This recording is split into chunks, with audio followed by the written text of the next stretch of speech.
Navi Mumbai BJP ने आज से गांव चलो अभियान शुरू किया है। नवी मुंबई बीजेपी जिला अध्यक्ष संदीप नाइक ने जानकारी देते हुए कहा कि प्रधानमंत्री नरेंद्र मोदी व राष्ट्रीय अध्यक्ष जेपी नड्डा पिछले 10 वर्षों से केंद्र सरकार और पिछले 1 साल में राज्य में बनी महागठबंधन सरकार की महत्वपूर्ण उपलब्धियों की जानकारी लोगों तक पहुंचाने के लिए भारतीय जनता पार्टी की ओर से गांव चलो अभियान की घोषणा की गई है।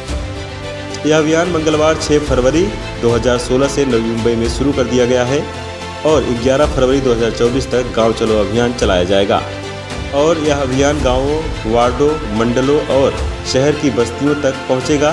समाज के सभी वर्ग, सामान्य और सामान्य नागरिकों के संपर्क में किया जाएगा। इस अभियान के तहत उप मुख्यमंत्री देवेंद्र फडणवीस, प्रदेश अध्यक्ष चंद्रशेखर बावनकुले सहित प्रदेश के सभी केंद्रीय मंत्री, प्रदेश के मंत्री शामिल होंगे। इसी को देखते हुए आज विधायक गणेश नाइक ने गांव चलो अभियान के अंतर्गत गोठेवली गांव का प्रवास किया और प्रधानमंत्री नरेंद्र मोदी के नेतृत्व में केंद्र सरकार के कार्यकाल को 10 साल पूरा हो गया है और सरकार के विभिन्न क्षेत्रों में जोरदार प्रदर्शन किया है और नागरिकों को काफ़ी लाभ मिला है। इसी जानकारी नागरिकों तक पहुंचा रहे हैं। इस बारे में अधिक जानकारी एरोल विधानसभा के विधायक गणेश नाइक ने दी है। 2014 साली या देशाचं पंतप्रधान म्हणून सूत्र हाती घेतली। 14 ते 19 हा एक पहिला टप्पा झाला, 19 ते 24 हा दुसरा टप्पा, त्याच्यातले आता फक्त 3-4 महिने शिल्लक राहिलेले आहेत। या कालखंडामध्ये देशाची नेतृत्वाची धुरा वाहताना नुसते ते खुर्ची महत्त्वाची नाही तर त्या अनुषंगाने ज्या जबाबदाऱ्या त्याच्यामध्ये शेतकऱ्यांचं एकूण प्राबल्य म्हणजे आर्थिक प्राबल्य वाढलं पाहिजे, विद्यार्थ्यांना खरं ज्ञान मिळालं पाहिजे, स्वच्छ पाणी पुरवठा झाला पाहिजे, स्वच्छता अभियान म्हणजे ज्याला आपण घनकचरा स्वच्छता झाली पाहिजे, आरोग्याची सेवा त्या ठिकाणी उपलब्ध झाली पाहिजे। आणि म्हणून आज गोठेवली गावामध्ये मी आल्यानंतर पहिल्यांदा विठ्ठल रखुमाईच्या मंदिरात दर्शन घेतलं, तिथून शाळेतल्या विद्यार्थ्यांची विचारपूस केली, शिक्षकांची विचारपूस केली, गावचे डॉक्टर आहेत दवाखान्याचे त्यांच्याशी बोललो, व्यापाऱ्यांशी बोललो,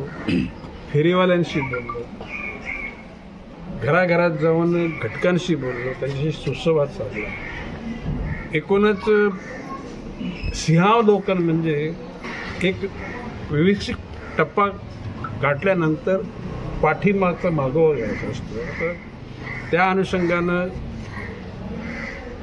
भारतीय जनता पक्षाचे राष्ट्रीय अध्यक्ष जेपी नड्डा यांनी ही गाव चलो अभियान ही देशातील प्रत्येक राज्याच्या राजधानीमध्ये, जिल्ह्याच्या ठिकाणी, तालुक्याच्या ठिकाणी, ग्रामपंचायतीच्या ठिकाणी, वाड्या आणि वस्त्यांवर कार्यकर्त्यांना त्या ठिकाणी ही मोहीम दिलेली आहे आणि त्याच्या अनुषंगानं काय लोकांची प्रगती झाली आणि त्याच्यातून खरं काय आणि काय खोटं हे मोदी साहेबांच्या माध्यमातून दिलेल्या सवलती सर्वसामान्यांपर्यंत पोहोचल्यात की नाही, पोहोचल्या असतील तर त्याच्यात क्या त्रुटी राहिल्यात का, या सगळ्या गोष्टीचा अभ्यास करण्याचा पाठीमागे हा उद्देश आहे। एकूणच गावामध्ये अतिशय चांगला रिस्पॉन्स आहे। कार्यकर्त्यांच्या बरोबर मी ज्येष्ठ लोकांच्या घरी जातोय, ज्यांना पण वयोवृद्ध लोकांशी मी भेटलो, दिव्यांगांशी मी भेटलो।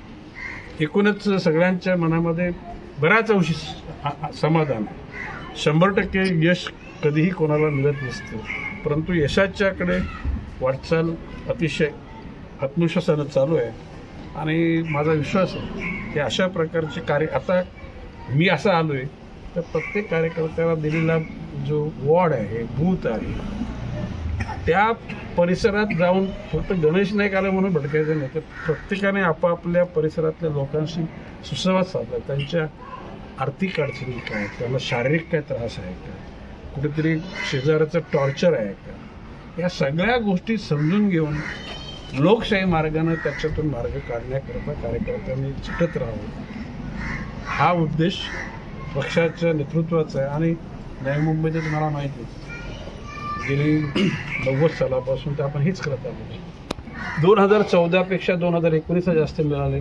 1900पेक्षा 2024 जास्त मिळतील। आता प्रश्न असा आहे की कधी कधी काही गोष्टी कार्यकर्त्यांना उत्साह येण्याकरता काही घोषणा कराव्या लागतात, परंतु एखादं 400 पार झालं तर आश्चर्य वाटायला नको, परंतु कुठंतरी टार्गेट ठेवल्याशिवाय तशा प्रकारचे माणूस प्रगती करत नाही, तसा त्याला जोश येत नाही. आणि म्हणून 400 पार आपकी बार 400 पार ही जर कार्यकर्त्यांमध्ये घोषणा तरी कार्यकर्ते त्या अनुषंगाने कामाला लागतील. म्हणजे ती नुसती मतं नाही तर त्या मताबरोबर मन सुद्धा आलं पाहिजे. मन नसेल तर त्या मताला काय किंमत आहे मला वाटतं. स्टुडिओ साउंड कदम साथ पंकज बिनोल सिंह रिपोर्ट आवाज टुडे नवी मुंबई.